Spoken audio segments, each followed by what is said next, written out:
O arrebatamento da igreja é um evento profético fundamental na escatologia cristã, no qual Jesus Cristo convocará milagrosamente todos os cristãos, vivos e mortos, para se unirem a Ele. Nesse instante, todos os crentes serão transformados e receberão corpos glorificados e imortais. Esse acontecimento ocorrerá de maneira repentina e imediata, englobando tanto a ressurreição dos fiéis falecidos quanto a transformação daqueles que estiverem vivos, marcando um ponto significativo no cumprimento das promessas divinas. De acordo com a perspectiva pré-tribulação, amplamente aceita por muitos cristãos, o arrebatamento antecederá um período de grande sofrimento na terra, conhecido como tribulação.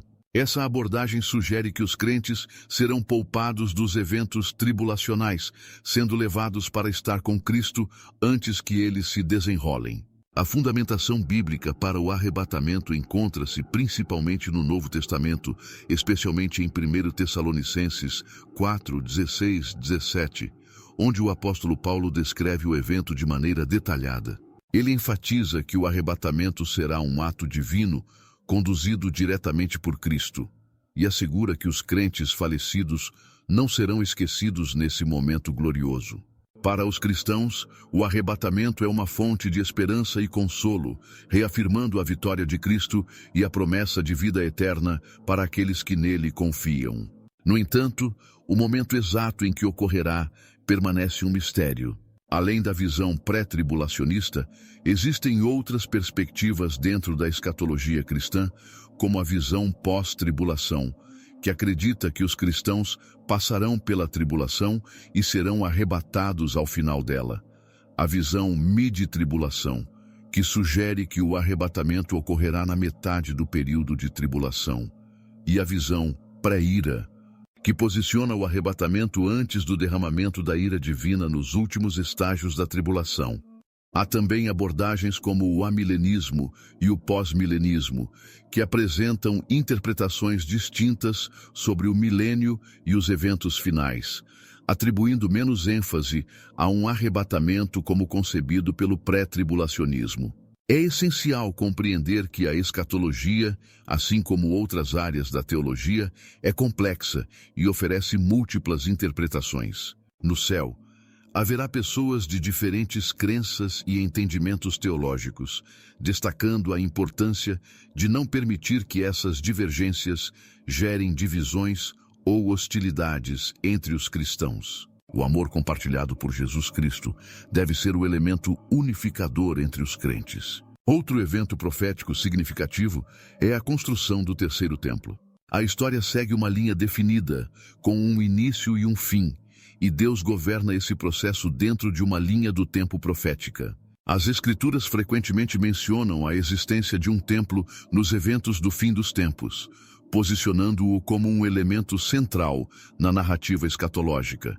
Esse templo desempenha um papel crucial como cumprimento de profecias e como catalisador de acontecimentos futuros. Sua reconstrução não é apenas um episódio histórico, mas um marco divinamente planejado no propósito redentor de Deus. De acordo com as crenças cristãs, baseadas em tradições judaicas e referências bíblicas, o terceiro templo será edificado no Monte do Templo, em Jerusalém, um local de enorme importância espiritual e histórica.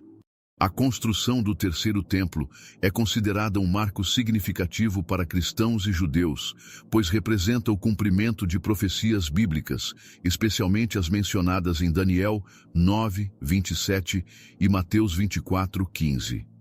Nessas passagens, o templo é descrito no contexto dos eventos finais da história. Quando esse templo for reconstruído, será uma confirmação tanto da fidelidade das Escrituras quanto da soberania dos planos divinos. Em Daniel 9, 27 está escrito: Ele confirmará uma aliança com muitos por uma semana. Na metade da semana, ele fará cessar o sacrifício e a oferta, e no templo será colocada a abominação que causa desolação, até que o fim decretado seja derramado sobre ele. Em Mateus 24, 15 e 16, Jesus adverte: Quando vocês virem a abominação da desolação, de que falou o profeta Daniel, no lugar santo, quem lê, entenda. Então, os que estiverem na Judéia, fujam para os montes. Além disso, segundo Tessalonicenses 2:4 complementa, ele se oporá e se exaltará acima de tudo o que é chamado Deus ou é objeto de adoração, chegando a se assentar no templo de Deus, proclamando-se Deus. Outro evento profético crucial é a ascensão da primeira besta, descrita em Apocalipse 13. Essa figura, conhecida como o Anticristo, emerge do mar com 10 chifres e 7 cabeças, simbolizando grande poder e autoridade. Satanás, representado pelo dragão, concede a essa besta seu poder, trono e domínio. O Anticristo não é apenas um líder político, mas também uma figura blasfema que se opõe a Deus. Ele será um homem energizado por forças malignas, que exercerá influência global sobre tribos, povos, línguas e nações. O surgimento do Anticristo será marcado por sua apresentação como um homem de paz. Ele aparecerá como um líder carismático em meio ao caos mundial, oferecendo soluções para problemas globais e conquistando a confiança de muitos com promessas de estabilidade e harmonia. Embora não se possa afirmar uma data exata para sua chegada, a necessidade desesperada por paz no mundo atual reflete as condições descritas na Bíblia para sua ascensão. Sua capacidade de enganar e unificar a humanidade é algo sem precedentes na história. Nunca antes um único homem conseguiu comandar a obediência global, reunir diferentes ideologias sociais e políticas, ser adorado como divino ou impor uma marca que regulamenta todo o sistema econômico global. Em Apocalipse 13, o Anticristo é apresentado como essa figura que exercerá controle total e enganará as nações por meio de sinais e maravilhas. Logo após a primeira besta, surge a segunda, descrita como emergindo da terra. Essa segunda besta, identificada como o falso profeta, é um líder religioso que direciona o mundo a adorar a primeira besta. Ele realiza grandes sinais, como fazer fogo descer do céu à vista das pessoas, e engana os habitantes da terra com esses milagres. O falso profeta também institui a marca da besta, um símbolo de lealdade ao Anticristo. Sem essa marca, colocada na mão direita ou na testa, ninguém poderá comprar ou vender. Essa marca, que contém o nome ou o número da besta, se torna um meio de controle total. Por meio de sinais milagrosos e rigorosas restrições econômicas, o falso profeta conduz o mundo a um estado de rebelião ainda maior contra Deus. Neste cenário das duas bestas, é possível observar o ápice do poder político e da religião falsa no contexto dos últimos tempos. Essa situação reflete uma intensificação na batalha espiritual, preparando o terreno para o confronto final entre o bem e o mal. A grande tribulação é um período de 7 anos que não começa imediatamente após o arrebatamento, mas sim com a assinatura de um tratado de paz entre Israel e seus vizinhos, intermediado pela primeira besta.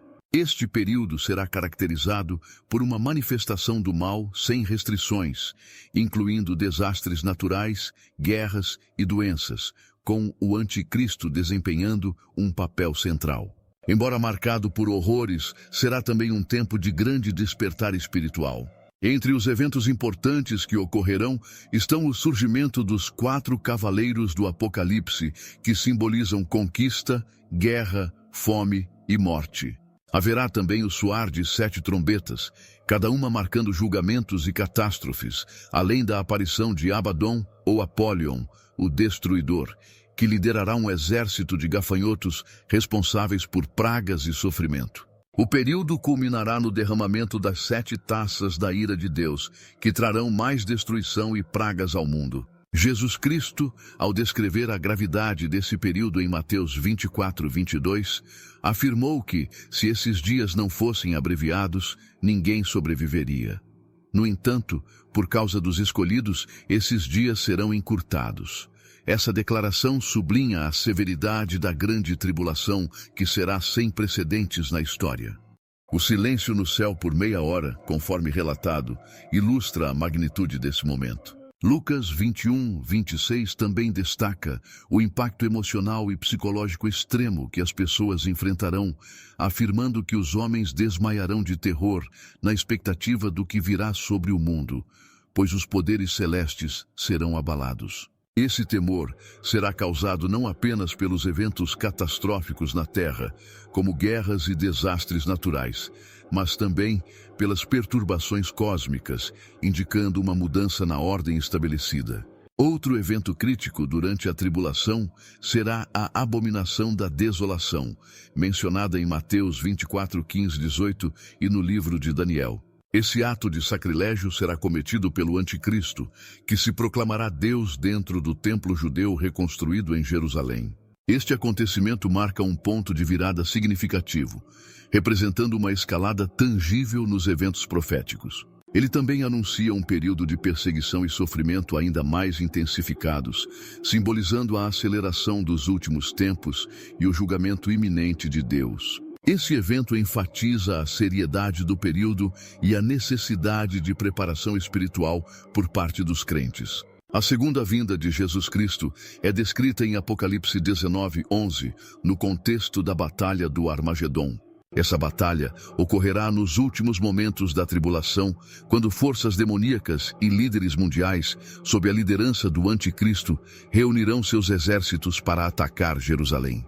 No entanto, esse momento crítico será interrompido pelo retorno triunfante de Cristo, conforme detalhado em Apocalipse 19, marcando o fim da tribulação e o início de um novo capítulo na história divina. Em sua segunda vinda, Jesus não retornará como um servo humilde, mas como um rei triunfante e justo, simbolizado por um guerreiro montado em um cavalo branco, representando vitória e retidão moral.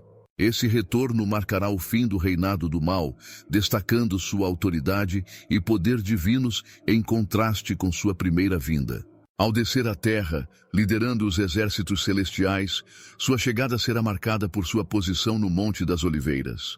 Diferentemente da simplicidade de sua primeira vinda, Jesus voltará como o supremo governante e rei, julgando com justiça e lutando contra o pecado e a injustiça. Este momento cumpre as promessas divinas de redenção e justiça.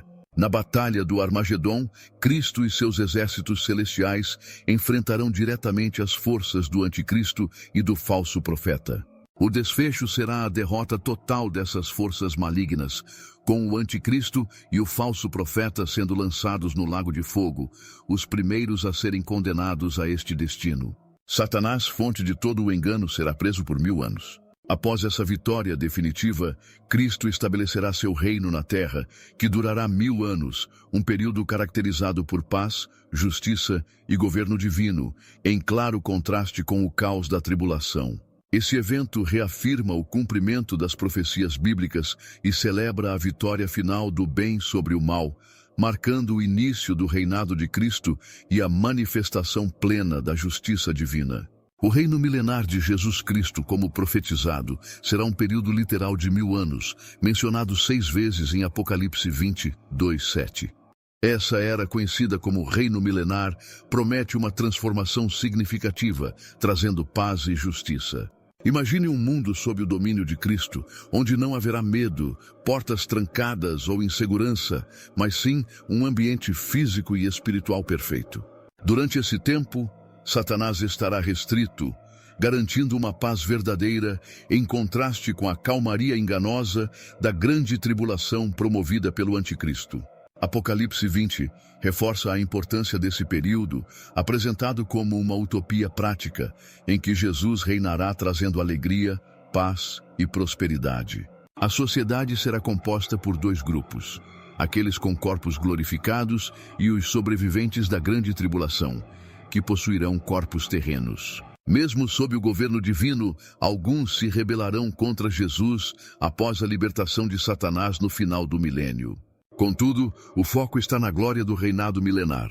O profeta Isaías, em Isaías 11, 1-10, oferece uma visão desse período harmonioso, onde inimigos naturais viverão em paz e crianças brincarão com animais selvagens em segurança. Será um tempo em que o conhecimento do Senhor preencherá a terra como as águas cobrem o mar. Além disso, haverá mudanças significativas na vida humana, com maior longevidade, lembrando os tempos anteriores ao dilúvio.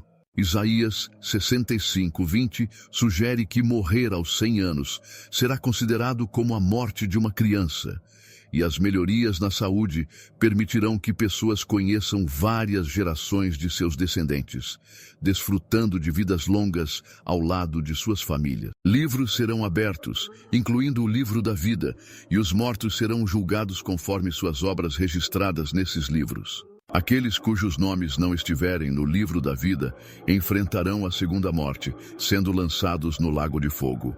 Esse julgamento é distinto do tribunal de Cristo, descrito em 2 Coríntios 5:10 e Romanos 14:10, que é destinado aos crentes. Em contraste, o grande julgamento do trono branco será para aqueles que não depositaram sua fé em Cristo para a salvação. Este é um momento de extrema seriedade, onde cada pessoa enfrentará a revisão final de sua vida terrena.